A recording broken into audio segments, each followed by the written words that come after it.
Happy New Year!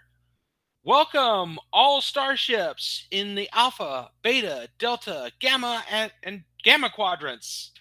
This is Trek PHENOMS on the Movers and Shakers Unlimited network. I am your host, Josh Pritchett, organizer of the Northern Virginia Star Trek Meetup Group, and today we are going to bring the Starship Protostar home after a very, very long mission of an incredible series of episodes and an equally outstanding two-part season finale that I think could almost rival the best of both worlds in Star Trek's lore as far as being the best finale, season finale rather, of any Star Trek show.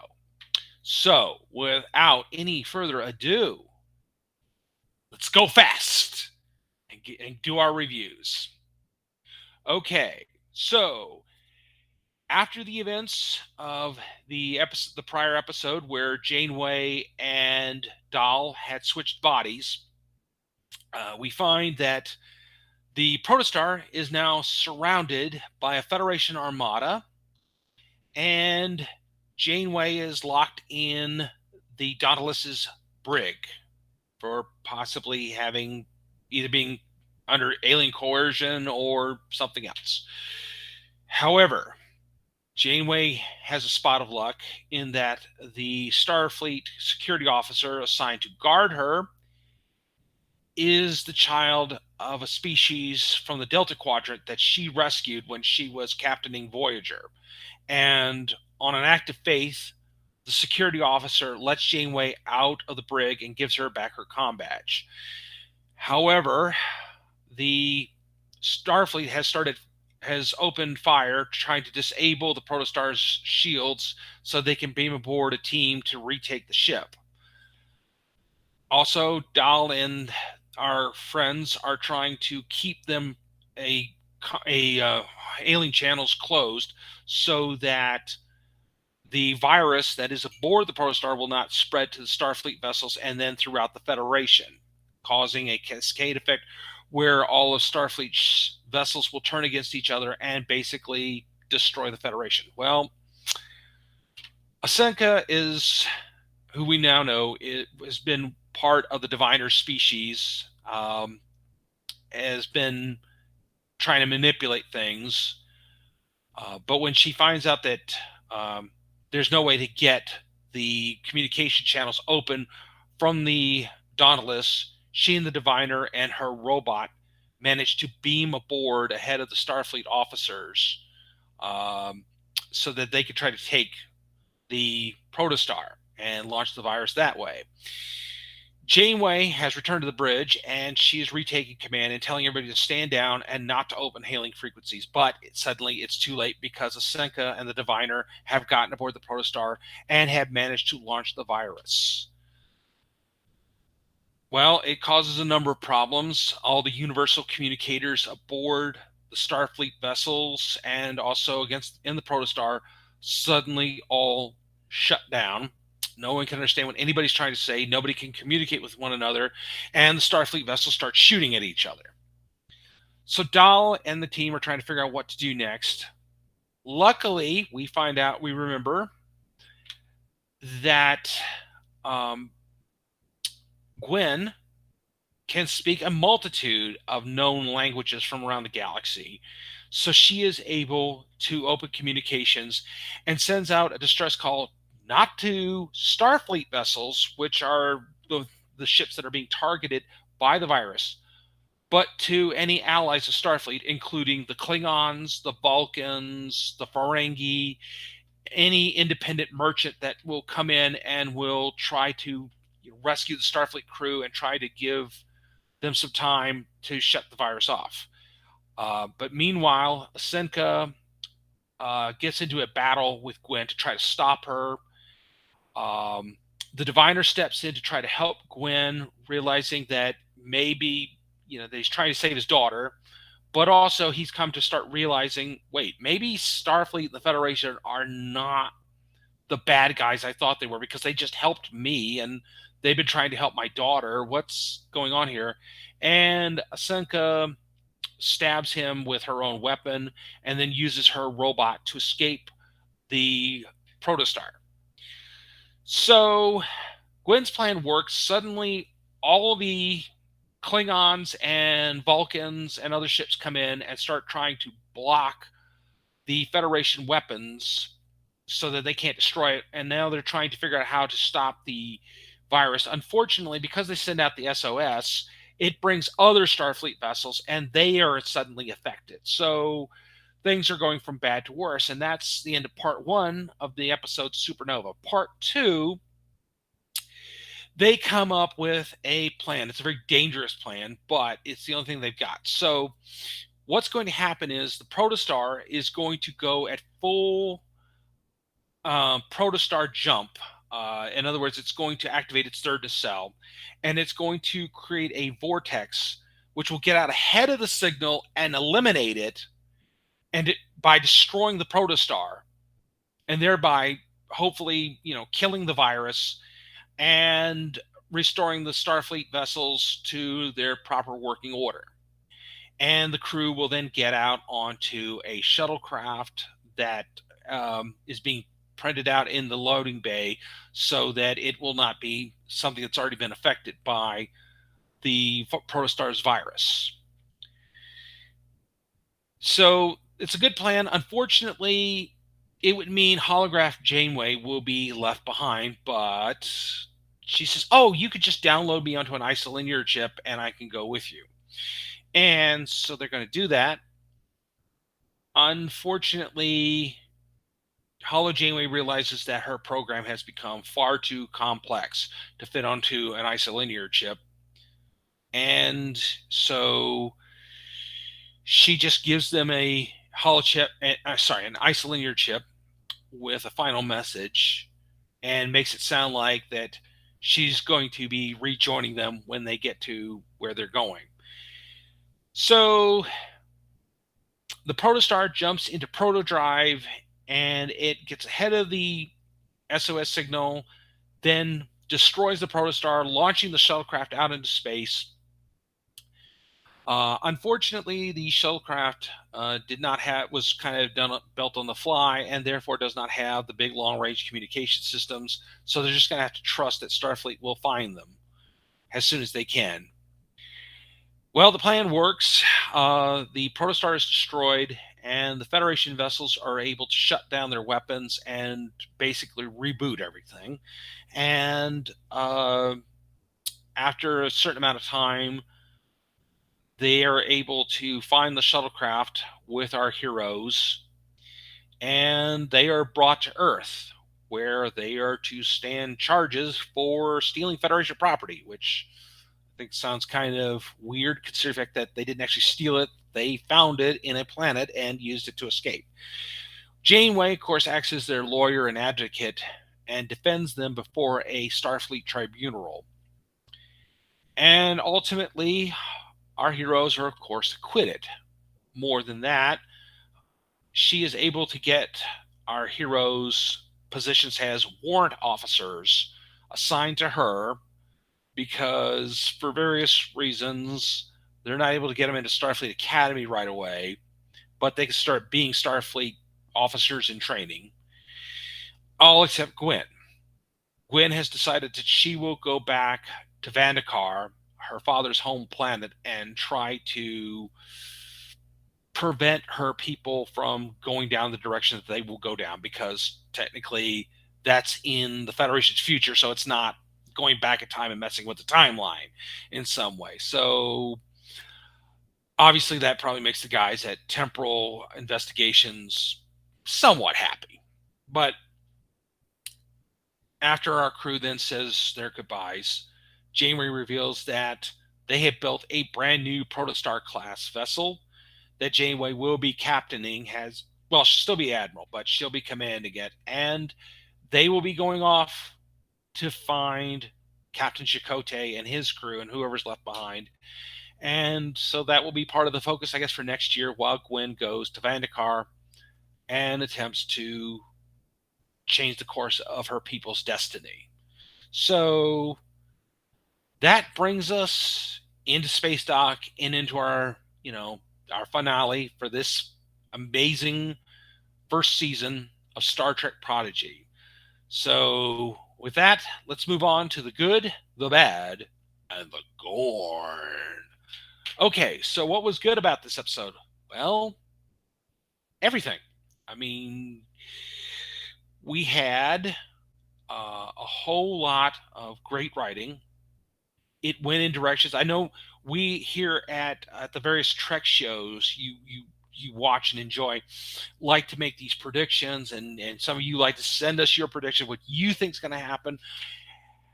And I don't think any of us predicted what they were going to do. I think the writers were so superior in their skill and abilities that they came up with season finale that was unlike anything we expected to see this year.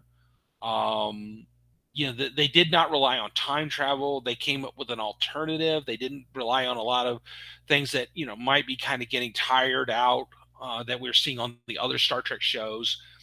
And they're doing something new. The idea of them flying ahead of the signal was amazing. It was a great idea. It was way better than traveling back in time or going to Vandakar and unleashing the virus there or whatever I might have thought of. It was really I just so superb.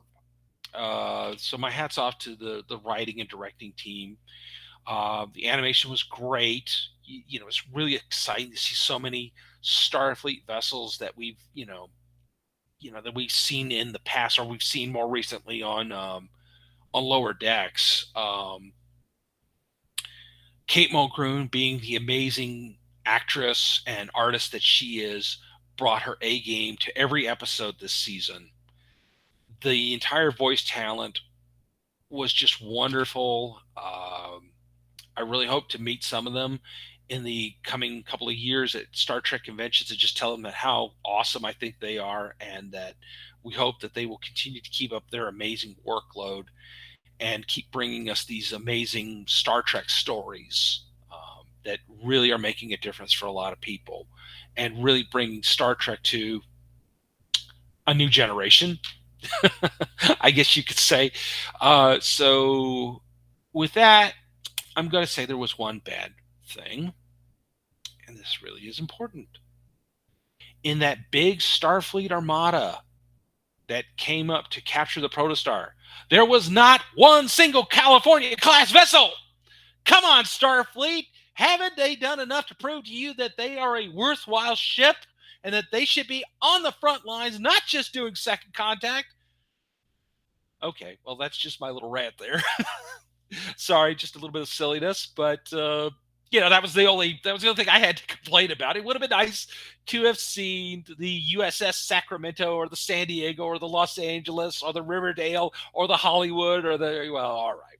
We're not going to go back over that again. So, and in our Gorn section, I wanted to point out something interesting I just realized this morning. I should have realized this sooner, but I kind of do a lot of these things on the fly. It turns out that the voice of Asenka was performed by Jamila Jamel. I'm probably mispronouncing the name. I'm sorry. Let me try that again. Jamila Jamil. And if that name sounds familiar to you, well, if you are a fan of Marvel's She-Hulk, that is the person who also plays Titania. So she was doing a lot of double duty as villains this past year in both Star Trek and Marvel. And she really brought amazing work to both characters. She also has a very extensive background doing voice talents on various other shows. I recommend going to her Wikipedia and IMDb pages to check them out. She may very well have been playing a lot of very beloved characters you didn't realize were her. So, and hopefully we will see her at a future Star Trek convention down the road. So, I'm going to make one final prediction, and that is I'm going to get out of the prediction business because I was clearly wrong in a number of my predictions. And I would like to stop making an idiot of myself. But that said, I will make this, and I think this is pretty obvious because Janeway essentially tells us this is what she's going to do. Her and the Protostar 2 crew will train to be Starfleet officers, and will search for our missing Captain Chakotay. Will Gwen be able to turn her people away from the dark path of which they are heading down? Well, we don't know. We hope so, but I guess we're going to have to wait till later this year, till season 2 of Star Trek Prodigy, to find out more about that. In the meantime, I just want to remind a few people of things. AwesomeCon, which is located here in the DC area, has extended its early registration by today until midnight tonight. If you are interested, AwesomeCon will be featuring a number of exciting guests, and hopefully hopefully everyone will want to come and check them out. I'm sorry, I'm just going to look them up for us, and I meant to do this earlier. Well, I don't think they've. Unfortunately, it doesn't look like they've put the main guests up on their webpage, but we will be adding links to that. So if you are interested, we will be going there, and that will be in June. Before that, though, we're going to have Farpoint here in Hunt Valley, Maryland, in February, and we will have at least one or two guests from both Star Trek Discovery and Star Trek Prodigy. So you'll have to come check that out. And that is still, registration is still open for that. Although I'm not sure when early registration stops, but I think it goes a little bit longer because they are one of the oldest locally owned fan-run conventions in the Maryland, DC, and Virginia areas. So you'll want to come to see that. And Walter Koenig will be coming to Richmond GalaxyCon also in March, along with, I think, Jonathan Frakes and William Shatner, but you might want to double check that. And there's also a rather huge sci-fi guest. Actually, two of them as of this week. David Tennant and I'm sorry, I'm blanking on her name. The actress who played Donna Tate, Catherine Noble, will be appearing. So, and we at the crew at the USS Movers and Shakers Unlimited will be there if you want to come up and say hi to us, tell us what you think of us, and some things you'd like to see us do going forward. In the meantime, the Northern Virginia Star Trek meetup will be having several meetups throughout this year. And if you're a Star Trek fan and you live in the Northern Virginia, Southern Maryland, or Washington, D.C. areas, you are welcome to come join us. We are generally a fairly fun group of people, and we're not really, we're just mostly a great group of people that have become friends who bonded over our mutual love of Star Trek and other things sci-fi and superhero related, and we love having new members come join us. So give that a whirl. My book, Bigfoot and Other Tales of the Supernatural, is still available on Amazon and Kindle if you are looking for a late Christmas gift for somebody. And I will be signing copies of that and hopefully some other stuff at Farpoint and then Shore Leave later this year. So with that said, we will be back possibly sometime in around February 19th when we return for Engaging the Federation, our look back at Star Trek Picard. So you won't be seeing me for a while, but I will be rejoined hopefully by my good friend Chris Pabone, as we will be exploring the third and final season of Star Trek Picard. Until then, I once again wish you all a happy new year. Live long and prosper, and we'll see you soon. Bye-bye, everybody.